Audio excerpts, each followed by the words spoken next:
গত বছরের ৫ আগস্ট ছাত্র জনতার আন্দোলনে পতন হয় আওয়ামী লীগ সরকারের। এরপর থেকেই একে একে আত্মগোপনে যেতে শুরু করেন দলটির নেতাকর্মীরা। প্রকাশ্যে তাদের রাজনৈতিক তৎপরতা খুব একটা দেখা না গেলেও একাধিক সামাজিক মাধ্যমে চলছে নানা ধরনের প্রচার ও প্রচারণা।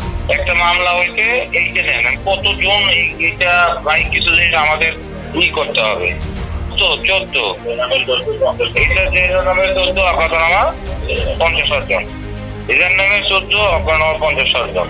মাঝে মধ্যেই দেশের বিভিন্ন জায়গায় রাতের অন্ধকার কিংবা ফাঁকা রাস্তায় লক্ষ্য করা যায় তাদের ছোট ছোট রাজনৈতিক কার্যক্রম। এরই ধারাবাহিকতায় নওগাঁর ধামইরহাট ও মান্দা সহ কয়েকটি উপজেলায় ৫ আগস্ট মঙ্গলবার দেয়ালে দেয়ালে লাগানো হয় দলটির পোস্টার। এ ঘটনায় একজনকে হেফাজতে নিয়েছে পুলিশ।